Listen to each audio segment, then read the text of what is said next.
গুলশানে চাঁদাবাজির ঘটনার যে ভিডিও আমাদের সামনে ছড়িয়ে পড়ল, সেটার জের ধরে সেটায় জড়িতদের গ্রেফতার করা হয়েছে এবং সেই গ্রেফতারকৃতদের একজনের একটা ভিডিও আমাদের সামনে গতকাল সন্ধ্যার পর থেকে আসলো এবং বলা বাহুল্য তুমুল আলোচিত হলো। প্রচুর কথাবার্তা হচ্ছে সামাজিক মাধ্যমে এটা নিয়ে। কিছু কথা বলা দরকার এবং এখানে অত্যন্ত বিস্ফোরক একটি দাবি আছে। সেটা হচ্ছে তার চাঁদাবাজি বা আরও চাঁদাবাজির নেতৃত্ব একজন উপদেষ্টা দেন, জনাব আসিফ মাহমুদ।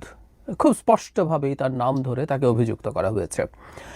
মানে জনাব আসিফ মাহমুদের নাম নানান রকম ইস্যুতে আমাদের সামনে এসে হাজির হচ্ছে এবং এই হাজির হওয়াটা নিয়ে সরকারের কোনো ভ্রুক্ষেপ আমরা দেখি না এবং আমরা বলে রাখতেই পারি এবারও সরকারের বা প্রধান উপদেষ্টার সিদ্ধান্ত তো মূলত তার কোনো ভ্রুক্ষেপ আমরা আসলে দেখব না। কেন বলছি, তার আগে আমি ধারণা করি অনেকে এই ভিডিওটা দেখেছেন, যারা দেখেননি তারা ভিডিওটা একটু দেখে নেবেন। মোটামুটি দীর্ঘ একটা ভিডিও, 30 মিনিটের বেশি। সেখানে জানে আলম অপু নামে এই ভদ্রলোক একটানা কথা বলে যান, অনেক কিছু বলেন, কি প্রেক্ষাপটে কি পরিস্থিতিতে, এগুলো তার ভার্সন, এটা ইম্পর্টেন্ট। আরও কিছু গুরুত্বপূর্ণ প্রশ্ন আছে, এগুলো একটু করে রাখা দরকার, করব সেগুলো।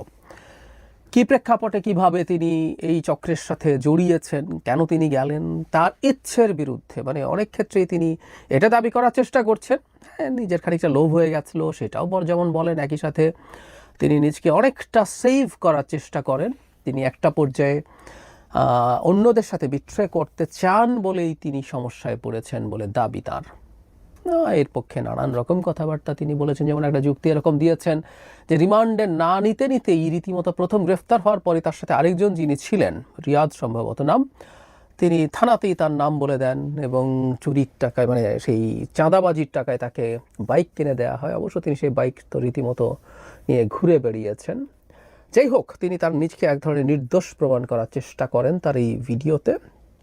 কিন্তু কতগুলো প্রশ্ন আমাদের একটু করে রাখা দরকার আছে। এই ভিডিওটাকে খুব সহজভাবে বা খুব সাধারণভাবে দেখা উচিত হবে না। প্রশ্ন হচ্ছে, এই ভিডিওটা কে কোথায় কখন করলো? ভিডিওটা শুরুতে এটার একটা বক্তব্য আছে। জনাব অপু গ্রেফতার হওয়ার আগে এরকম ভিডিও রেকর্ড করে তার এক বন্ধুর কাছে দিয়ে রাখেন বলে আলাপ আছে এবং বলা হয় বন্ধু এই ভিডিওটা পাবলিশ করেনি। পাবলিশ তো ফাইনালি হলো, এটা কে করলো কিভাবে করলো সেই আলোচনা থাকবে, সেই প্রশ্ন থাকবে।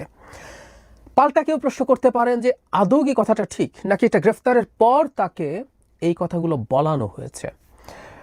আমরা এই ধরনের একটা প্রবণতা আগে দেখেছি, আমাদের খুব বেশি দূরে যেতে হবে না, 1-11 সময় এই ধরনের ঘটনা ঘটেছে। আওয়ামী লীগের অনেক মানুষের নানা রকম বক্তব্য আমাদের সামনে এসছে। অবশ্য একটা পার্থক্য আছে, সেই ক্ষেত্রে সেই মানুষগুলো গ্রেফতার ছিলেন বলে আমরা জানতাম, গ্রেফতারকৃত অবস্থায় জানিয়ে ব্যাপারটা আমাদেরকে করা হয়েছে যে পুলিশের বা জয়েন্ট ইনভেস্টিগেশন সেল এরকম কিছু একটা ছিল, সবাই মিলে তাকে, বিভিন্ন বাহিনী মিলে, বিভিন্ন সংস্থা মিলে জেরা করতেন, সেখানকার তথ্যগুলো সামনে আসতো এবং ওনারা তার কাস্টাডিতে থেকে কথা বলছেন এটা ছিল। কিন্তু এবার এটা কাস্টাডিতে থেকে কথা বলছেন সেভাবে বলা হয়নি, কিন্তু এটা ইন ডিসগাইজ করা হচ্ছে কিনা এই প্রশ্ন আসতে পারে এবং সেটা খুব উড়িয়ে দেওয়ার মতো প্রশ্ন হয়তো না, কারণ তিনি গ্রেফতার হয়েছেন। সেটা এখানে হয়েছে কিনা, যদি সেটা হয়ে থাকে, কারা করছে, কেন করছে, কোন এজেন্সি করছে, প্রশ্নগুলো আসবে। তার সাথে যোগ করা যায় একটা সিসিটিভি ক্যামেরার ছবি, ভিডিও দেখানো হয়, সেটা গুলশান 2-এর। সেখানে জনাব আসিফ মাহমুদ সজীব ভুঁইয়া একটা বাইক চালিয়ে ভোর 4:30 বা রাত 4:30টায় তার সাথে জনাব অপুর সাথে কথা বলে চলে যান। সেই বাইকের সিসিটিভি ক্যামেরার যে ফুটেজ সেটা পাওয়া যায়, মানে ওখানে একটা ক্যামেরা আছে এবং সেটায় যিনি বাইকে যান আমরা ধরে নিলাম ইনি আসিফ মাহমুদ সজীব ভুঁইয়া, যদিও এটা যেভাবে ছবিতে দেখা যায় it's not easy to identify, কিন্তু আমরা ধরে নিলাম। কিন্তু এই সিসিটিভি ক্যামেরার ফুটেজটা তো আসলে পাওয়া গেল এবং সেটা এই ভিডিওতে দেখানো হলো। সুতরাং এই সন্দেহ বা এই প্রশ্ন আসলে আসবে, এর সাথে কোনো না কোনোভাবে কোনো এজেন্সি জড়িত কিনা, এই প্রশ্নটা করে রাখা আমাদের দরকার।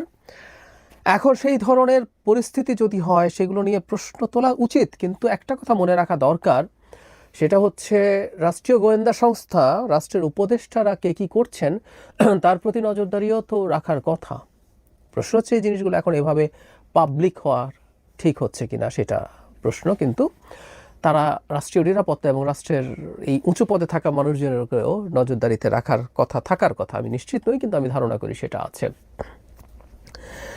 এখন প্রশ্ন হচ্ছে এই ব্যাপারটাকে আমরা ঠিক কীভাবে নেব। জনাব অপু যখন এই মন্তব্য করছেন, যিনি একটা অপরাধের সাথে জড়িত এবং তিনি ধাপে ধাপে বলছেন কিভাবে এটা তিনি ভাবেননি, কত টাকা ভাবছেন সামান্য চা বিস্কুটের চা পানির টাকা দেবে, তারপর সেটা 10 লাখ টাকা গেল, তারপর সেটা 1 কোটি চাওয়া হলো, 50 লাখ হলো, এবং তার সাথে রিয়াদ সম্পর্কে বলা হয় যে তিনি খুবই ক্লোজ এবং রিয়াদের অনেক ছবি বিভিন্ন জনের সাথে দেখিয়ে, মানে যারা ওপরে এই যুক্তিটা ভুল না, সেটা হচ্ছে পাশে দাঁড়িয়ে ছবি তোলা এক কথা, কিন্তু খুবই ক্লোজ ভঙ্গিতে অনেকের সাথে ছবি থাকা ইন্ডিকেট করে। তিনি বলছেন শুধুমাত্র জনাব আসিফ মাহমুদ না, আর আরও অনেকের সাথে, ইনফ্যাক্ট যাদের সাথে ছবি দেখান থেকে প্রত্যেককে আমরা চিনি, খুবই গুরুত্বপূর্ণ মানুষজন, খুবই পরিচিত মানুষজন, এদের সবার সাথেই তার ভালো সম্পর্ক আছে। এবং তিনি আরেকজন নেতাকে খুব স্পষ্টভাবে নাম উচ্চারণ করেন, যারা হান্নান মাসুদ, চাঁদাবাজি বা এই ধরনের ঘটনায় গ্রেফতারকৃতদের ছাড়াতে থানায় যান, তিনি এটাকেও এই ধরনের সিন্ডিকেটের মতো দেখান, তার অংশ বলে দাবি করেন।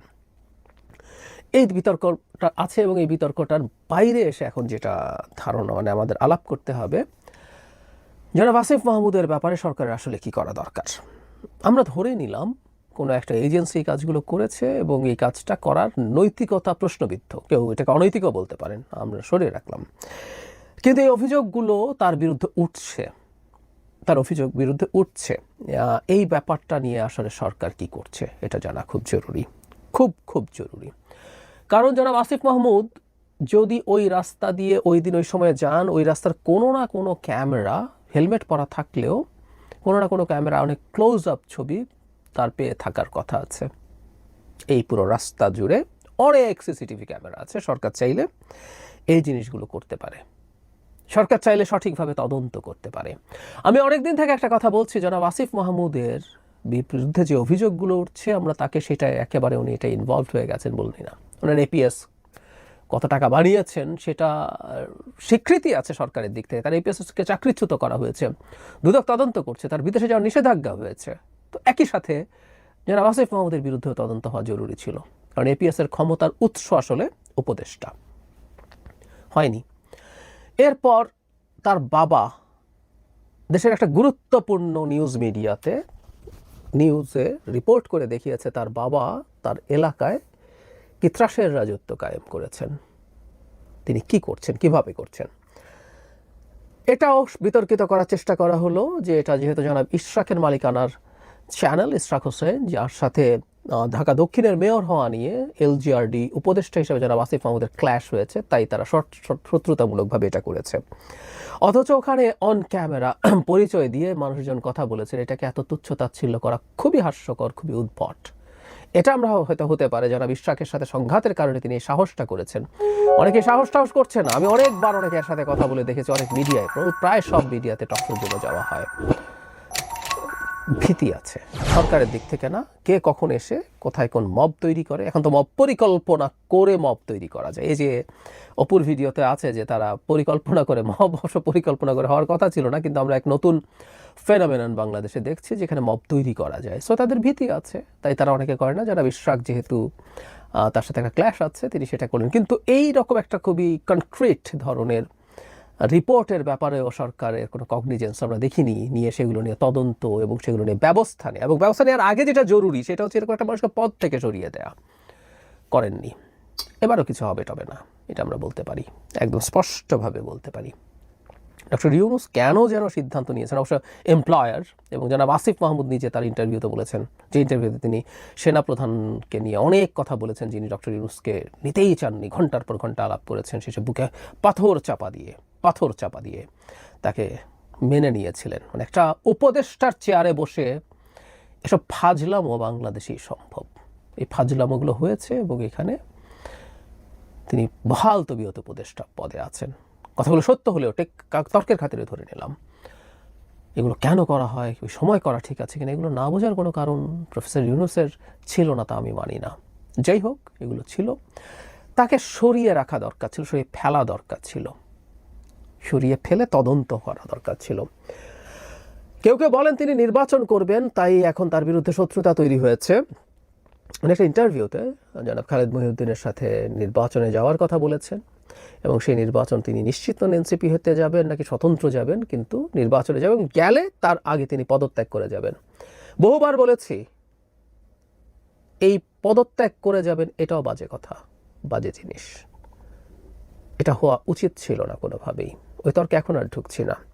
তো সেটার কারণেই কি এটা কেউ বলতে পারেন, কিন্তু প্রত্যেকটা জিনিসকে গা থেকে সরিয়ে ফেলার প্রবণতা ভালো না।